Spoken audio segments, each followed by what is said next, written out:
Jak nawiązać relacje z Jezusem?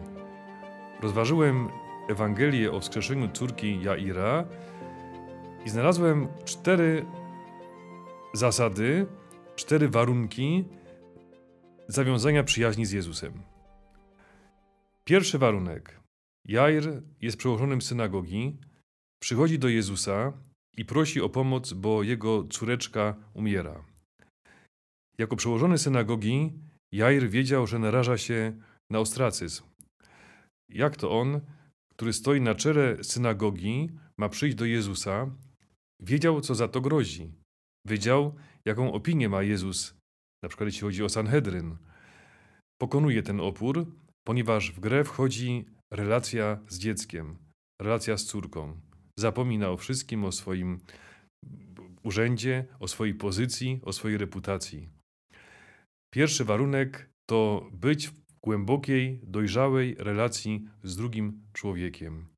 I widzimy, jak relacja z drugim człowiekiem może nas uleczyć z egoizmu, z pychy, z ulegania presji fałszywych ambicji. Drugi warunek relacji z Jezusem to pokonanie własnego egoizmu. Wyobraźmy sobie, co przeżywa Jair. Każda minuta, każda sekunda jest cenna. A tu nagle z tłumu wychodzi kobieta, która od 12 lat cierpi na upływ krwi i zajmuje Jezusa swoją osobą. Sam przeżyłem kiedyś taką próbę własnego egoizmu. Razem z księdzem dyrektorem Domu Księży Emerytów, z jednym z księży musieliśmy jechać na izbę przyjęć do szpitala. Wszystko było w porządku, już był na kolejce i nagle przywożą osoby, które uległy zatruciu czadem w jednej z kamienic tutaj u nas w mieście i musieliśmy długo czekać.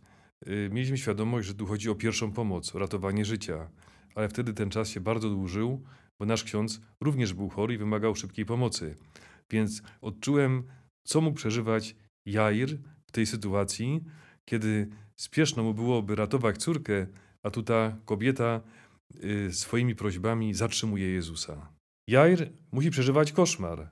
Przecież jego córka, jak to określił, dogorywa. Nie ma czasu. To tak, jakby ktoś czekał na pogotowie, czy zdąży. Miałem taką sytuację w znajomej rodzinie. Człowiek zaczął się krztusić. Zawołano pogotowie i niestety nie zdążyło na czas. Nie ma w tej Ewangelii wzmianki, nie ma ani słowa o reakcji Jaira. On to cierpliwie przyjmuje. Jeśli otworzymy się na bliźniego we własnej potrzebie, jeśli mamy jakiś problem, ale nie tracimy z oczu bliźnich, otwieramy się na Jezusa. Ktoś powiedział bardzo pięknie, interesujesz się sobą, zajmujesz się sobą, w porządku. Pan Bóg już się nie musi tobą zajmować. Ale jeśli zajmiesz się drugim człowiekiem, Bóg zaopiekuje się tobą, a nikt tak nie potrafi zaopiekować się tobą jak Bóg. On wie, czego naprawdę potrzebujesz.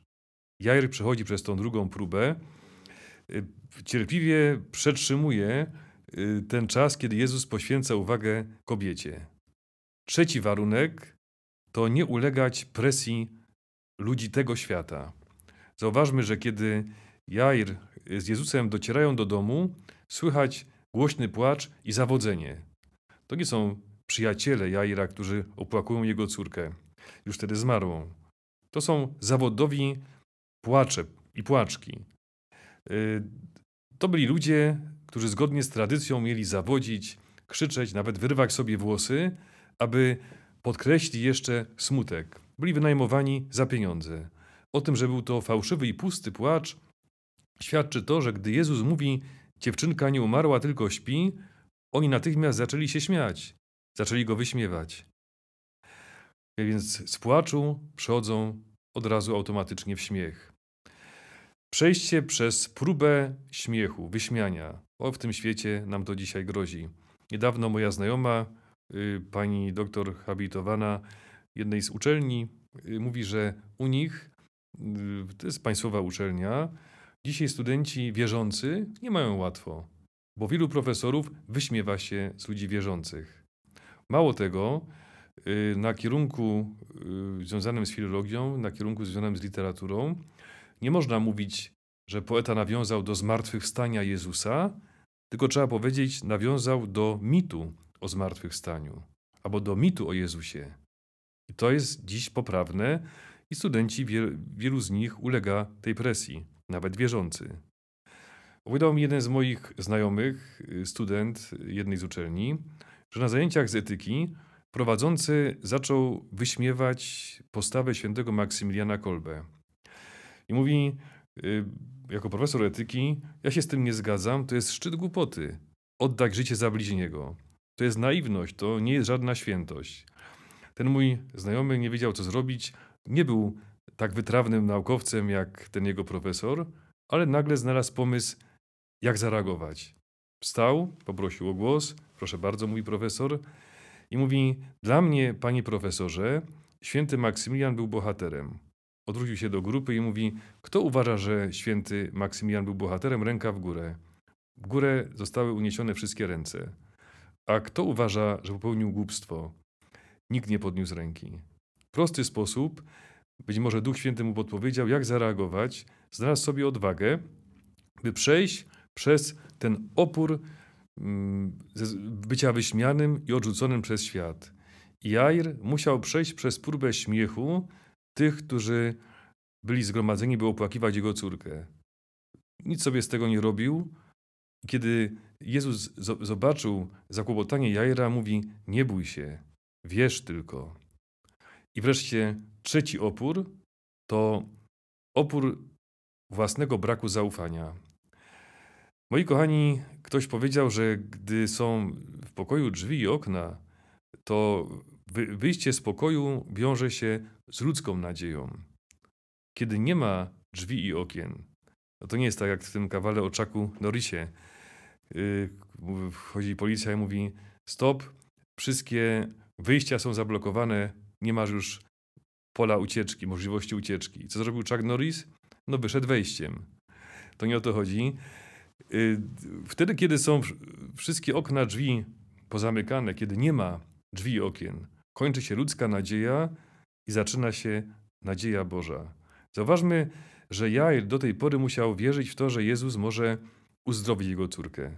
Teraz musi już wierzyć, że Jezus ją wskrzesi. A więc przechodzi przez tą próbę. Ufa pomimo drzwi zamkniętych. I wtedy zaczyna się pole do działania Pana Boga. Jest taki przykład o starszej pani, która wyjechała do miasta na zakupy. Wtedy, kiedy zaczęły się pojawiać wielkie hipermarkety, była pierwszy raz i nagle stoi przed drzwiami wejściowymi do tego marketu, do tego sklepu i nie widzi klamki. Podchodzi jakiś pan i widzi jej zakłopotanie, bezradność. Mówi, niech pani zrobi krok do przodu. A tu są drzwi, jest szyba, ja się zderzę z szybą. Niech pani posłucha, niech pani zrobi krok do przodu. Ale przecież tu nie ma klamki. No proszę zrobić krok do przodu. Kobieta zaufała, robi krok do przodu, otwierają się drzwi i jest wewnątrz sklepu. Moi kochani, właśnie w naszym życiu, wtedy kiedy nie ma klamki, zaczyna się Boża nadzieja. I tej nadziei nie zabrakło Jairowi. I na koniec jedno zdanie, którym chciałbym zakończyć to dzisiejsze rozważanie. Weźmy sobie je do serca. Są to słowa Jezusa. Nie bój się, wierz tylko. Wyobraźmy sobie taką sytuację, że wszyscy wszystko o wszystkich wiedzą. Czy to w ogóle jest możliwe? Niestety tak i tak kiedyś będzie, ale nie bójmy się, bo to będzie po naszej śmierci i wtedy nie będziemy musieli już niczego obawiać. O tym właśnie rozmawiają ksiądz Piotr i ksiądz Mateusz. Zapraszam.